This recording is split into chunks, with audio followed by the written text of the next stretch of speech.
La Ténéré 700, c'est une longue aventure. C'est une longue aventure et je pense qu'on ne peut pas comprendre la Ténéré 700 si on n'a pas déjà compris ce que la Ténéré 600 a apporté à Yamaha et ce que finalement le trail a apporté à Yamaha. Il faut comprendre que dès la fin des années 60, en 69, Yamaha sort une moto qui s'appelle la DT1, qui est un trail, c'est le premier trail vraiment de grande série. Et déjà, ça révolutionne un petit peu le landerneau de la moto. On se souvient tous, pour ceux les plus anciens en tout cas, des images de Brigitte Bardot sur une DT1 ou une DTF, ou les premières DTMX 400 du rallye Côte d'Ivoire-Côte d'Azur. Donc le trail était à l'époque une manière de tourner le dos à l'image caricaturale et très traditionnelle de la moto, qui était illustrée par les motos allemandes, anglaises et italiennes. Et on se retrouve dans les années 70 avec une littérature moto qui est une jeune femme qui s'appelle Anne-France Hauteville à l'époque. Et j'ai suivi le vent, elle prend une moto et elle part jusqu'à Ispahan en Iran, seule. Ce qui est, là encore, illustre cette liberté de la femme et cette liberté de la jeunesse à la découverte du monde. Et puis celui que j'aime peut-être le plus parmi tout cela, c'est le livre de Fenouil. Et il part faire d'abord une transsaharienne avec une moto de route. Et puis, il réédite l'exploit et il raconte dans ce livre absolument comment aborder le voyage, comment se préparer et comment la moto est finalement le meilleur des véhicules pour partir à l'aventure. Où les gens sont à la recherche de repousser leurs limites et leurs frontières. Et donc, le Côte d'Ivoire-Côte d'Azur sort de ça. Et finalement, le premier Dakar naît aussi de cette motivation. Thierry Sabine, on connaît tous l'histoire, hein, qui fait le rallye côte-côte, qui se perd dans le Ténéré, qui croit qu'il va mourir et qui finalement en réchappe et se dit maintenant je vais l'organiser mais en mieux. Dernier chapitre de l'actualité sportive. Une grande aventure a commencé ce matin pour 176 pilotes d'auto et de moto qui ont quitté Paris pour Dakar. 8500 km d'un rallye qui leur fera traverser l'Algérie, le Mali, le Niger et le Sénégal. 176 concurrents, donc, dont la moitié en moto. Les deux roues sont d'ailleurs favoris, avec surtout Christian Denoyer, champion de France de trial. Du côté des voitures, Jackie Privé et Cyril Neveu ont remarquablement préparé ce Paris-Dakar et ils seront sans doute bien placés. En tout cas, la difficulté de cette épreuve rend tout pronostic particulièrement hasardeux. Nous parlerons souvent de ce Paris-Dakar dans notre journal, car une équipe de TF1 avec Jean-Pierre Chapelle et Jean-François Dunac tente l'aventure et nous fera vivre au fur et à mesure le déroulement de cette course. Le premier Dakar, moto, camion, voiture, concours pour un seul classement. Et ce sont les motos qui gagnent. Et donc la légende du héros motard sur le Dakar naît aussi de ça. Parce que c'est bien les motos et Cyril Neveu gagne sur une XT500 et la légende démarre là.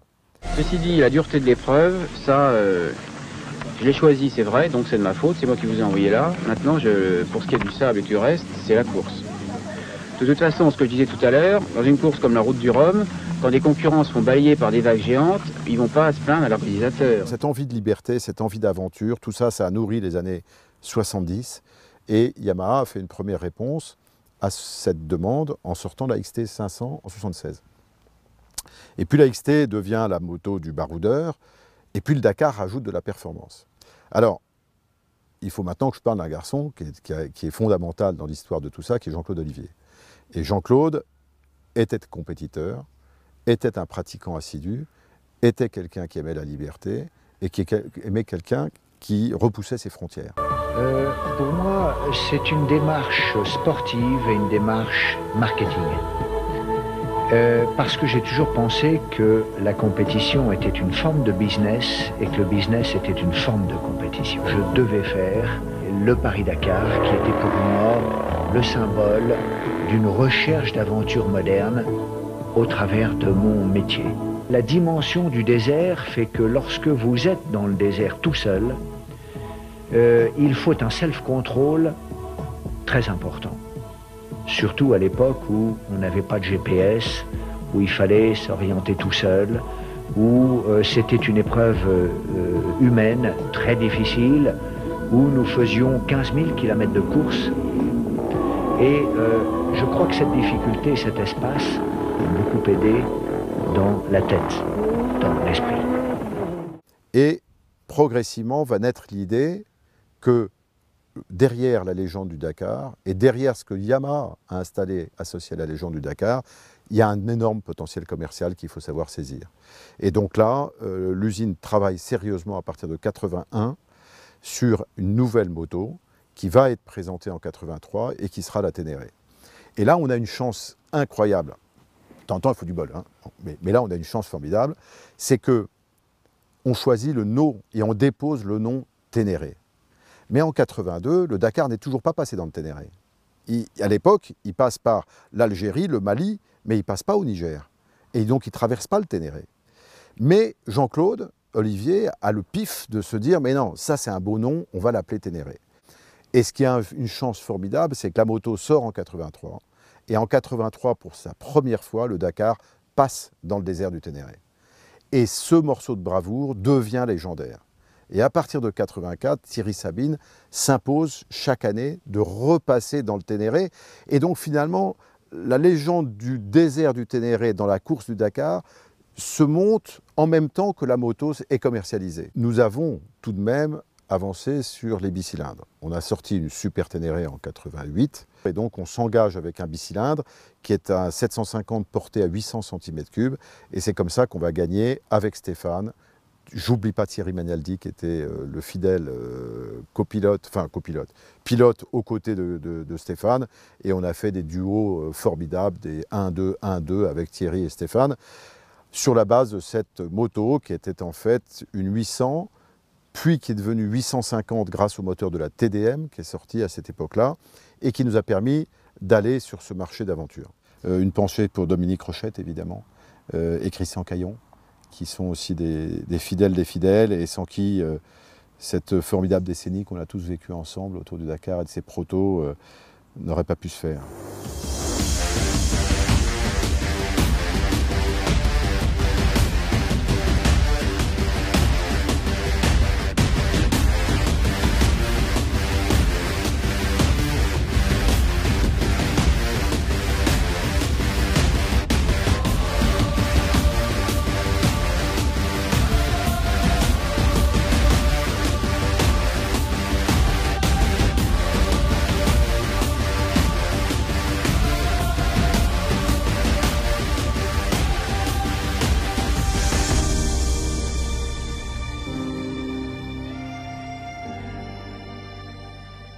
Lorsqu'on a dû se poser la question de savoir comment on allait revenir sur ce marché du trail, en ce qui me concerne, bon, j'ai toujours été très affirmatif et très sûr de mes choix là-dessus.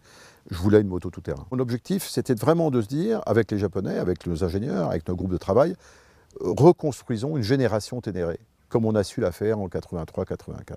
Quand les Japonais ont compris que ça nous tenait beaucoup à cœur et qu'on voudrait être très impliqués, ils ont demandé à ce que ce soit l'Europe qui prenne en charge totalement le développement de cette moto.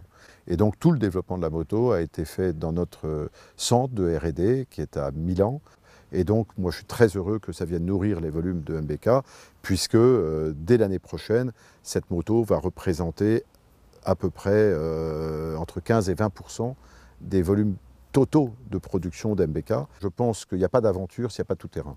Le principe même d'avoir une moto qui a une capacité de franchissement tout-terrain fait que d'un seul coup, les limites de votre périple ne sont plus des limites liées à la qualité de la moto, mais sont des limites que vous vous imposez vous-même. C'est l'homme qui fixe ses limites, ce n'est pas la machine. On savait qu'on avait un cœur formidable qui était ce moteur.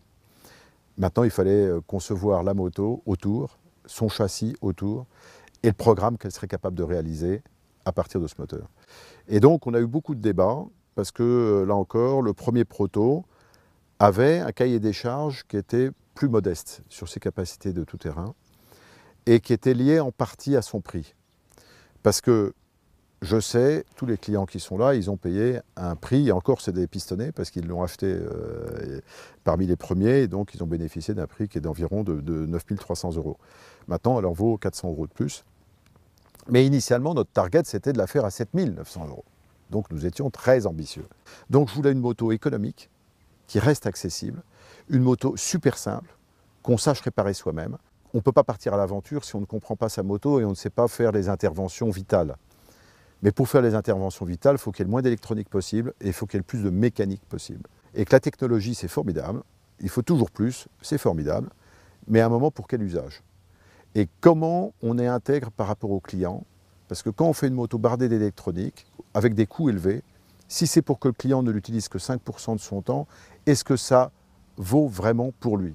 Mais j'ai bien aimé la manière dont on a construit ce prix. Parce que nos ingénieurs sont partis dans l'idée de faire une moto trail à 7 900 € avec ce bicylindre. Sauf que, à mes yeux, il y avait trop de compromis. Donc on a eu des gros débats et pour moi une moto tout-terrain c'est 250 mm de garde au sol. Comme je voulais faire un geste par rapport aux ingénieurs, je leur ai dit 245 pour montrer que j'étais prêt à être grand seigneur. Mais à 245 pour moi on est une moto tout-terrain. À 215 on ne l'est pas suffisamment. Donc on a augmenté le diamètre à 43 mm. Et puis on a rajouté petit à petit des spécifications techniques pour répondre à ce cahier des charges d'exigence.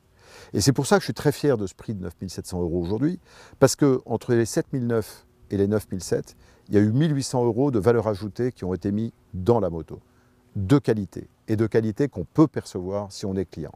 Au niveau des disques, au niveau du diamètre de fourche, au niveau du débattement des suspensions, au niveau du centrage des masses, au niveau du renforcement du châssis. Le cadre qui nous a été proposé par le Japon, parce que le cadre a été développé au Japon, tout le reste de la moto a été développé en Europe, ils ont revu leur copie. C'est pour ça qu'on a pris 2 ans dans la figure. Parce qu'on a revu la copie, parce qu'on a augmenté les débattements, on a augmenté les contraintes, on est passé avec un bras oscillant en aluminium à la place d'un bras oscillant en acier. On a fait plein d'améliorations qui font la valeur, et qui font le prix, et qui font la justesse du prix. Pour moi, le design d'une moto, il faut que ça raconte une histoire. Et moi, j'aime beaucoup tourner autour de la moto, et que ce soit de profil, de face, de vue arrière, des deux côtés. En partant de l'avant et en allant jusqu'au feu arrière, il faut que la moto, elle se raconte. Il faut qu'elle dise qui elle est. Et il faut qu'il y ait cette transparence. Une moto, il faut que ça... Sur un clin d'œil, sur un regard, il faut qu'on sache ce qu'elle promet. C'est un design qui est simple, qui est épuré, qui donne une impression de légèreté, qui met en valeur les suspensions et les capacités tout-terrain de la moto. Et donc, on a essayé d'éviter tout artifice. Quelque part, comme était la Ténéré 600. La Ténéré 600, c'était un moteur et un gros bidon. Et puis après, ça se construisait autour. Bon, bah, cette moto-là, elle a un cœur qui est son moteur, et elle a une promesse de partie cycle et de simplicité qui est lisible. Quel que soit son coloris, on comprend ça. Et quand on tourne autour, on voit qu'il y a plein de petits détails. Par exemple, ça a été, les gens ne se rendent pas compte, mais ça a été 2 mois de discussion uniquement pour les cale-pieds. Moi, je voulais avoir des cale-pieds qui soient des cale-pieds tout-terrain, où on puisse démonter les caoutchoucs et qui puissent, avec des bottes de tout-terrain, vraiment avoir du grip. Et qui n'étaient pas les cale-pieds pris sur une étagère dans le catalogue des pièces Yamaha. Évidemment qu'il y avait un cost-up, c'est-à-dire il y avait un surcoût, qui était, je crois, de l'ordre de 8 €. Mais 8 €, on ne se rend pas compte, mais c'est énorme. Parce que quand vous devez tenir un prix détail donné, ben 8 €, c'est 8 €. Et puis les 8 € plus les 12 € plus les 9 € plus, et ben ça vous fait 100 € et vous n'êtes plus dans la cible.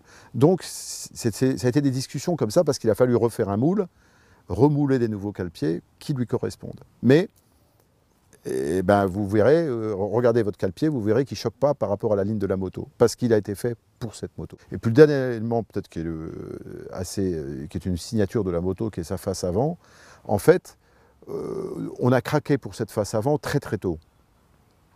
Et je trouvais que ça avait une signature forte. Elle avait, vous savez, la première R1, elle est née de son regard.